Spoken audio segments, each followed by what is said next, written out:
went into his house where his parents lived and pistol whipped his mom and started beating everyone in the house. Then went up in the attic and blew his own brains out. I don't know. I guess he listened to too much fucking Bathory, I guess.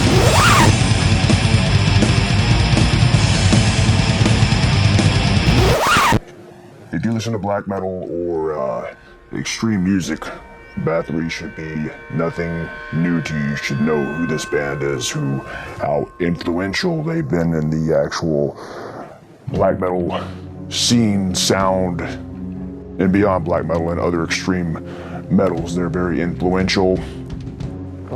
As you know, they're part of the first wave of black metal, mostly with Venom, Bathory themselves, and Merciful Fate. Of course, I believe Venom especially created the visual aesthetic of black metal, of dressing absurd, theatrical, what have you. However, Bathory is truly, I feel, the band that really set the template for the signature black metal sound. Everything from the screeching vocals and the noisy guitars. Everybody knows this. I'm not going to go into a history of Bathory in that regard. If you're watching this video, obviously you know who the fuck they are. There's no question. But this video series is the first time I heard Bathory. Now this is an interesting time. It was very influential to me as well. We're gonna go back in time to 1990. The 80s had just ended. We're into the 90s. And at this point in my life, I was already into thrash metal, the typical Big Four stuff, other stuff such as German thrash creator, Sodom, Destruction, stuff like that. And I was kind of getting into heavier stuff. I'd recently, at this point, became aware of Sepultura, who was a very big influence on me. So it's just crossing over from, of course, punk rock to hardcore stuff, Minor Threat, Black Flag, all this stuff during this time. But I was beginning to get into heavier stuff. Like I said, discovering Sepultura, the German thrash bands and whatnot. But when I heard Bathory, this really changed everything, because at that point I had never heard anything like that. And how I heard about it, there's let me paint a little picture here. Let's go back in 1990, back when video arcades were very popular. Lots of kids hung out at these shitholes and played video games and wasted their fucking money on this trash, but it was very popular, and there was an arcade by where I lived. All the local people went there, and at the time lots of people listened to heavy music, so in the arcade there was always thrash metal or something playing in there. And there was this one older person, I'm not going to mention his name, he's dead now, but he was an older guy. He looked like a complete fucking idiot, did not look like he was into heavy music or anything, but he would come around and try to act cool around the kids and tell stories about how he beat up cops and stupid shit like that. It was totally full of crap, but I have no idea where, but he had a Bathory cassette. It was dubbed. He was a fucking moron, but where he got it from, I don't know. But he played it up there at the arcade, and it blew my mind. Just the eerie intro, the almost horror-esque elements, and just the raw guitars and the screeching vocals. I mean, it really caught my attention. And this, again, at this time, it was pretty new, at least to me.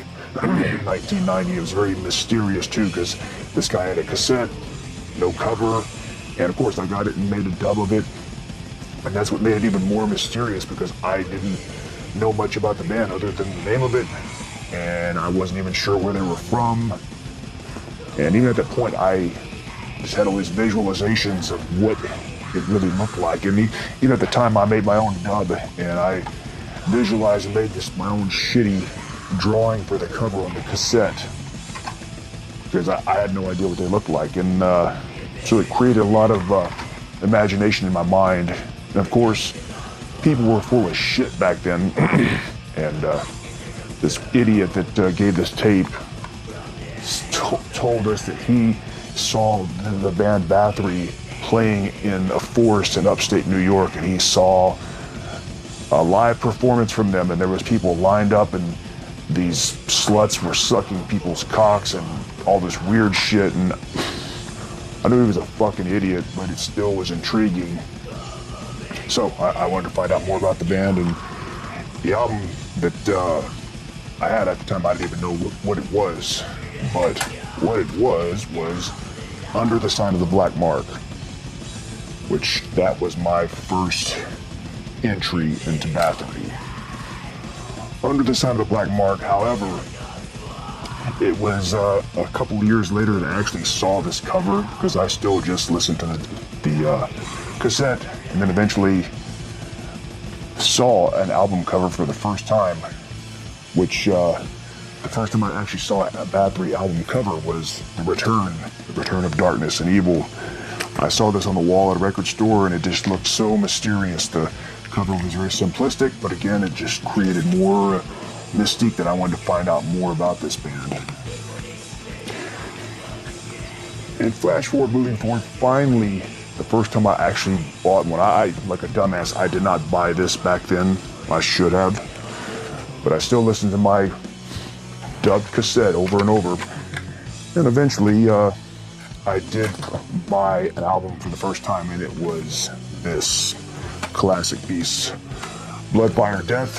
This is the original Craze version of it. But the interesting about this, when I bought this, it was the first time that I actually saw pictures of the band. Of course, as you know, at this time there was no internet, so you had no stuff to look up and have instantaneous gratification. So when I finally did and I saw this picture, it just looked so mysterious and just captured my imagination. I thought it was so cool. I mean, looking at it now, it looks pretty goofy. It's not anything you don't see a million other bands do, but back then, this was pretty influential to me. And of course, this album was fucking fantastic. Just blew my mind listening to it. And eventually, I did see pictures in magazines and interviews, and it was more, I started learning more about them. And I finally, besides having this on vinyl, I had to buy the CD as well, because back then I thought the CD was so cool, because you could skip tracks, and it was pretty groundbreaking back then. But anyway, kept moving on, buying more albums, and then finally I did buy The Return on vinyl. I, of course, have it on vinyl and CD, because it's just needed that way. And I also have a picture disc, which is totally unnecessary. This was pointless even getting this, because I never even listened to this shit. Picture discs are kind of a fucking waste, to be asking me, but oh well. Finally, after that, I got the debut, which initially I didn't like this debut album as much as the other ones. I thought it was okay. My favorite song was Raise the Dead, which I thought was really catchy and anthemic, if you will. The rest of it was kind of boring. Well, I don't want to say boring, it just, to me, I already came from a punk hardcore background, so it sounded like a lot of punk, which I did find out later that quorthon was very influenced by GBH and punk rock and hardcore stuff like that. Going back to the individual that originally gave me the Bathory cassette, he ended up shooting himself years later. There was something seriously wrong with that guy. It just shows a fucked up individual who turned me on to Bathory and continued my descent into evil shit. But yeah, this guy shot himself, apparently did a bunch of fucked up shit. From what I understand, back then he went into his house where his parents lived and pistol whipped his mom and started beating everyone in the house. Then went up in the attic and blew his own brains out. I don't know. I guess he listened to too much fucking Bathory, I guess. I don't know. Now, as I begin to learn more about Bathory, back then you would start seeing more interviews in magazines and zines and whatnot to learn a little bit more about the band. It was still pretty mysterious though, because the interviews were limited, and quorthon, whatever the fuck his name is, did a very good job of creating a sense of unknown about the band, because it would talk a little bit about it, but it was still kept some little bit of mystery to it. Then I read that they came out with a new album called Hammerheart, which is here. Initially, I was going to buy this, but I remember reading a review about it and saying it was more Viking metal and there was singing, and at the time I just wanted heaviest, most extreme stuff, so I thought that was bullshit. I didn't want to hear any of that shit, so I passed on it. I said, fuck this, I want to hear original Bathory. A few years later, then Twilight of the Gods came out. And I saw this, and I did not see any reviews for it, so I wasn't sure what to expect, but the cover looked like it was visually back to, at least it looked black metal to me. It reminded me of The Return, a simplistic nature cover, so I assumed maybe this is the return to form. Bought it? No, it was not. I thought it sounded like shit. I almost threw this shit away, this tape. I'm glad I didn't, but at the time I was going to throw it away. So I said, fuck that.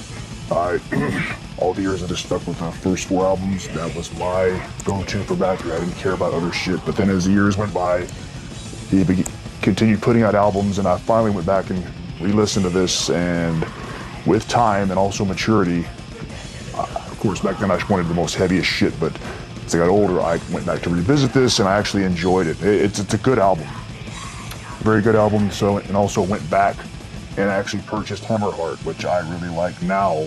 At the time I just didn't want to give it a chance, but great albums. And of course I had to buy this on CD, this format.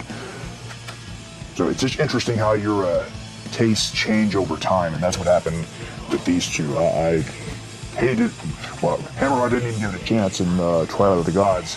I gave it a chance years later, and I love it, absolutely love it.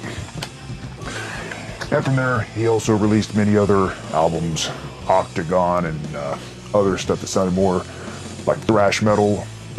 I've heard those albums, they're okay. I didn't think they were anything fantastic, but I didn't think they were shit either. It was just okay, but it's nothing compared to the classic. I know in the later years he kept releasing stuff like this is Nordland 1, which is okay. There's Nordland 2 and some other ones I just don't feel like that I needed them. So this stuff is pretty good, but it's not, it still didn't do anything for me. And there was also the Jubileum compilations. I believe there were 2 of them. There was some pretty good stuff on there. And later on, this was released, a demo LP. It's pretty cool. I don't know, I'm assuming this is a bootleg, I'm sure it is.